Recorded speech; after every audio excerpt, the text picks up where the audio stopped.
Friends, good evening. আমি গোলু। আজকে দেখাবো সব গাছগুলি। এই আম গাছটা হলো সূর্য ডিম, যেটা অনেক লাল হয়। এরপরে হলো এটা হলো 12 মাসি, এটা 12 মাস মুকুল, 12 মাস ফল ধরে। এরপরে এটা হলো জলপাই গাছ, এখন ফুল আসছে একটু একটু করে। এরপরে এটা হলো বেলি ফুল গাছ, এই দেখো এখন ফুল ফোটা স্টার্ট হয়ে গেছে। পরে এটা হলো গ্লাস ফুল গাছ, এর স্বাস্থ্যটা এত ভালো না, তবুও ফুল দেয়। পরে এটা হলো জবা ফুল গাছ, যে কালকে এটা ফুটবে।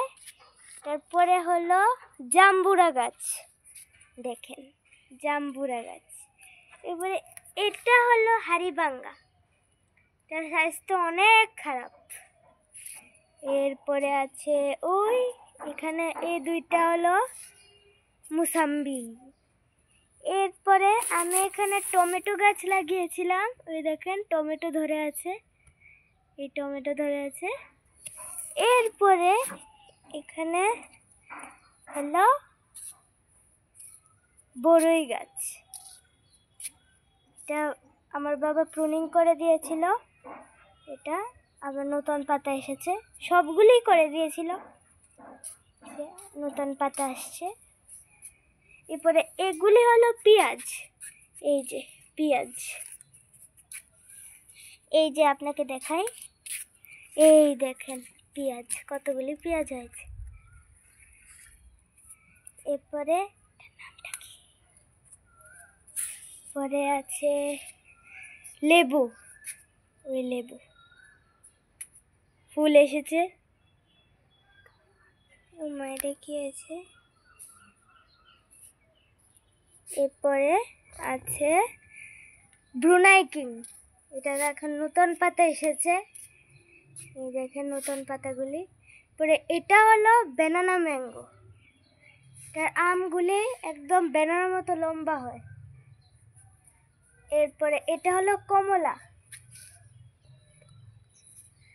আর এটা বড়ই, আর এটা হলো আপেল গাছ। এরপরে এটা হলো গন্ধরাজ, এখন ফুটার সময় আসছে। পরে এটা হলো গয়াম গাছ, এই দেখেন ফুল এসেছে, যে ফুল। এরপরে হলো এই দুইটা লিচু গাছ, পরে এটাও বড়ই গাছ, পাতা এসে পড়েছে। তারপরে আছে এই যে এই দুইটা হলো মালটা গাছ, আর এটা হলো বেদানা, এই দেখেন বেদানা। পরে এখানেও কতগুলি টমেটো গাছ আছে, এই দেখেন টমেটো। পরে এখানে আছে বেলি ফুল গাছ আর একটা, এই যে এটা আমি প্রুনিং করেছিলাম, এই দেখেন এখন। তো আজকের জন্য এতটুকুই, বাই।